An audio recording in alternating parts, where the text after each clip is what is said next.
चलते हैं विधानसभा, जहां पर कार्रवाई शुरू कर दी गई है। हमने जिस अधिकारी की सीएमएचओ की लापरवाही है अध्यक्ष महोदय, उसको तुरंत मालूम चलते ही उसको हटा दिया हमने। हटाना कोई कार्रवाई नहीं है अध्यक्ष महोदय, उसको 16 में नोटिस देना चाहिए इनको।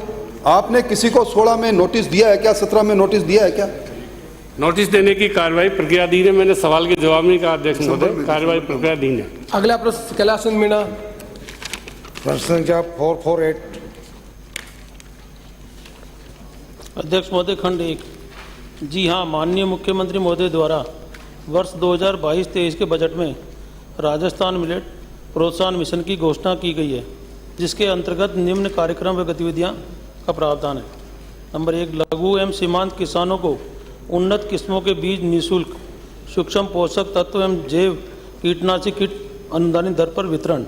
नंबर 2, मिलेट्स की प्रथम 100 प्रसंस्करण इकाइयों की स्थापना पर अनुदान। नंबर 3, बाजरा व अन्य मिलेट के संवर्धन, प्रोत्साहन एवं नवीनतम तकनीकी जानकारी उपलब्ध कराने की दृष्टि से जोधपुर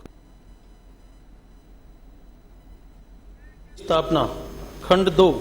जी हाँ, रागी, कंगनी, सावा, चीना, कोदो, कुटकी फसलें मिलेट्स के अंतर्गत शामिल है। इनकी पोषण गुणवत्ता के बारे में जन जागरूकता कार्यक्रम प्रस्तावित किए गए हैं। विवरण परिशिष्ट 1 पर संलग्न है। खंड 3, राज्य की बीज उत्पादक संस्थाओं राजस्थान राज्य बीज निगम लिमिटेड एवं राजस्थान राज्य तिलहन उत्पादक सहकारी संघ लिमिटेड के पास छोटे अनाजों जैसे रागी, कंगनी, सावा, चीना, कोदो, कुटकी का उन्नत बीज उपलब्ध नहीं है। माननीय अध्यक्ष महोदय जी, मैं आपके माध्यम से मंत्री महोदय जी से निवेदन करना चाहता हूं कि हमने जो छोटे दान रागी, कंगनी, सावा, चीनी, कोदो, कुटकी के बारे में पूछा है। इन्होंने इस फसल को राजस्थान मिलकेट्स प्रोत्साहन में घोषणा में सम्मिलित किया गया है, लेकिन इसके बारे में किसी तरह कोई विवरण नहीं दिया गया। बीज उपलब्ध है या नहीं, या अब तक इसके बारे में क्या कार्रवाई की गई? लिख रखा उपलब्ध नहीं है जी, इसी संख्या में लिख रखा उपलब्ध नहीं। उपलब्ध नहीं है तो उपलब्ध तो कराना पड़ेगा सर। ये तो एक माननीय मंत्री जी, जनजाति लोगों के लिए बहुत माननीय मंत्री जी, जैसा कि मैंने बताया जवाब में ही कि हमारे पास इनका बीज उपलब्ध नहीं है। तो वहीं 15वें विधानसभा के 8वें सत्र की कार्रवाई शुरू हो चुकी है और इसी पर ज्यादा जानकारी के लिए हमारे साथ मौके से हमारे संवाददाता लीलाधर कुमावत लाइव जुड़ चुकी है। लीलाधर, बात की जाए 8वां सत्र विधानसभा का शुरू हो चुका है, पक्ष और विपक्ष लगातार हंगामा यहां पर करते हुए नजर आ रहे हैं। कौन कौन से प्रमुख प्रस्ताव है जो विधानसभा सत्र में लाए जाएंगे, जानना चाहेंगे।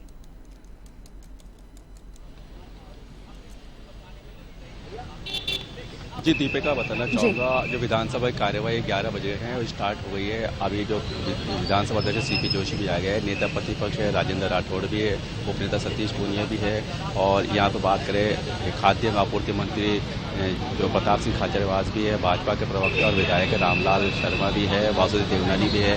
इन सभी लोगों से भी चर्चा भी की गई और अभी लोगों ने जो भाजपा के नेताओं ने स्थगन आदेश की बात की, उन्होंने कहा कि अभी सदन छोटा रखा गया, हम इस पर कार्रवाई करने की बात करेंगे। कि जो भाजपा नेताओं का सवाल था कि अभी जो स्थगन आदेश चल रहा है और बात करें तो मानसून सत्र छोटा सत्र रखा गया है, तो जहाँ तक कहीं ना कहीं सरकार की मनमानी चल रही है और चला के सरकार को छोटा किया जा रहा है। बात की है भारतीय नेताओं का कहना था कि ज्वलंत मुद्दे हैं उनको लेकर भारतीय जनता पार्टी जो सरकार को सदन में घेरने का काम करेगी।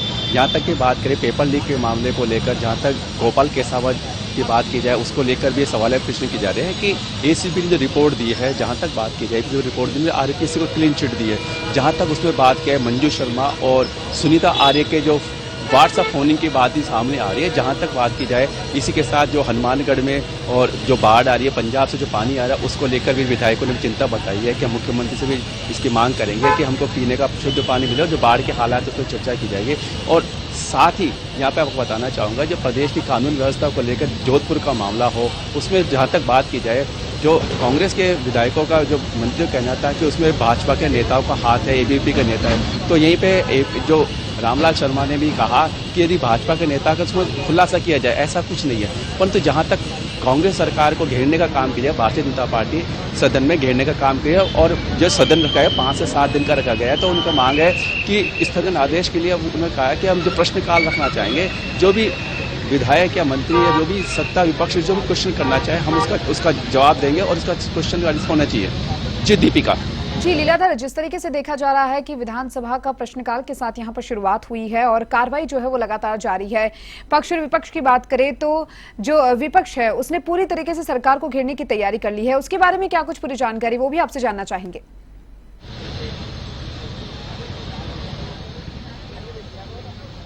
जी, विपक्ष ने आपको बताऊं, राजेंद्र राठौड़ ने पहले भी कहा, आज भी कहा कि हम सरकार को सदन में प्रतिदिन झेलेंगे, चाहे भ्रष्टाचार के मामले हो, पेपर लीक के मामले हो, दलितों से अत्याचार के मामले, महिला अत्याचार के मामले, ऐसे कई मामले हैं जहां पर सरकार की जो छवि है वो गिरती नजर आए। तो ऐसे में जो सरकार के जो मंत्री हैं उसको डिफेंड करने की कोशिश करेंगे। जहाँ तक कानून व्यवस्था की बात की जाए, यहाँ तक कि मामला आ रहा है टमाटर की जो महंगाई का मामला है वो भी आ रहा है। और आपको यहाँ पर बताना चाहूँगा, जो फुलेरा और सांबर वो जो जिले बनाने की मांग है, जहाँ पर जो भारतीय जनता पार्टी के पूर्व जिलाध्यक्ष है डी कुमावत के द्वारा यहाँ पर जो 200 विधानसभा से विधायक आने वाले हैं, उनको जो शाकंभरी का जो ब्रांड का बनाया हुआ नमक है, और यहाँ से जो ज्ञापन दिया जाएगा कि फुलेरा और सांबर को जिले बनाने की मांग की जाए। ऐसी कई मांगों को लेकर आज सदन में चर्चा की जाएगी। जी दीपिका।